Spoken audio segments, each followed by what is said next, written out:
গোয়ালি ও কাইতলা দুই গ্রাম একসাথে একত্রিত হয়ে 3টি নৌকার এক বিশাল নৌকা ভ্রমণের আয়োজন করা হয়েছে, যা কাইতলা গ্রাম থেকে বৈরব পর্যন্ত। 150 জনেরও অধিক খেলোয়াড় ও শুভাকাঙ্ক্ষীদের অংশগ্রহণে সকাল 8টায় নৌকা ভ্রমণ শুরু হয়। এই নৌকা ভ্রমণের সমস্ত খরচ দিয়েছেন গোয়ালি গ্রামের জাপান প্রবাসী মোহাম্মদ শেখ সাইদি ইবনে সালাম। সাইদি ভাইকে ধন্যবাদ, গোয়ালি গ্রামের পক্ষ থেকে আলহামদুলিল্লাহ আমরা সুক্রিয়া। আমরা গোয়ালি গ্রামের ইয়ং জেনারেশন আমরা খুবই খুশি এবং আনন্দময় এবং বন্ধু শেখ সাইদিকে অসংখ্য ধন্যবাদ। তার উদারতা ও ভালোবাসা সবার জন্য তৈরি হয়েছে এক অবিস্মরণীয় দিন। চলতে চলতে আমরা কাইতলা বিল এবং নবীনগর হাওরের সৌন্দর্য উপভোগ করতে লাগলাম। নৌকা ভ্রমণে ছিল সকালের নাস্তা ও দুপুরের সুস্বাদু খাবারের আয়োজন।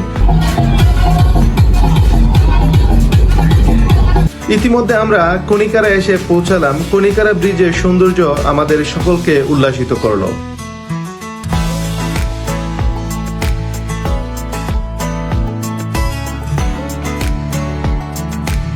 তারপর চলতে থাকলাম নবীনগরের উদ্দেশ্যে। নবীনগরের লঞ্চ ঘাটের সৌন্দর্য দেখতে দেখতে তিতাস নদী দিয়ে চলতে থাকলাম মেঘনা নদীর উদ্দেশ্যে।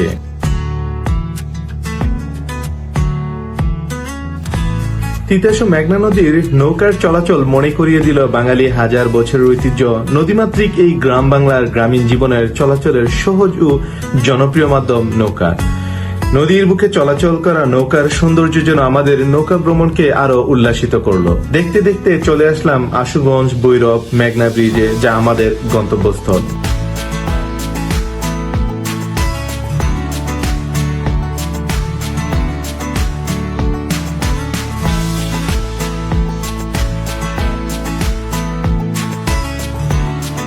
এখানে এসে এখানকার সৌন্দর্য এবং পরিবেশ দেখে সবাই আনন্দিত। জায়গাটি ব্রাহ্মণবাড়িয়া এবং বৈরবের জন্য অত্যন্ত গুরুত্বপূর্ণ জায়গা। বিভিন্ন জেলা উপজেলা থেকে হাজার হাজার দর্শনার্থী আসেন এখানকার সৌন্দর্য উপভোগ করতে।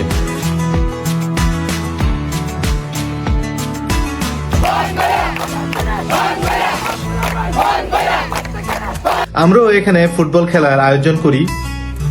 খেলা শেষে মেঘনা নদীর স্বচ্ছ ঠান্ডা পানিতে গোসল করে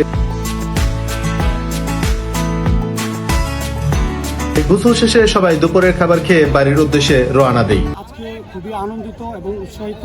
আমরা গোয়ালি এবং কাইতলা ঘরোয়া টুর্নামেন্টে অংশগ্রহণকারী সকল ফুটবল খেলোয়াড়কে নিয়ে এসে আজকে যে একটা আনন্দময় গ্রহণ কাইতলা গোয়ালি এবং ভৈরব পর্যন্ত যে আমরা সবাই যে আনন্দ উদযাপন করেছি এবং সেটার জন্য আমরা কৃতজ্ঞতা প্রকাশ করছি এবং ধন্যবাদ জানাচ্ছি বন্ধু শেখ সাইদিকে, কারণ কি তার এই উদ্দীপনা এবং সার্বিক সহযোগিতায় আমরা এরকম একটা দিন উদযাপন করতে পারছি। ভৈরব ব্রিজের আশেপাশে নোঙ্গুর করা জাহাজ দেখে নৌকা ভ্রমণের আনন্দটা দ্বিগুণ হয়ে গেল। সত্যি এই নৌকা ভ্রমণটি ছিল অত্যন্ত আনন্দদায়ক ও স্মরণীয়।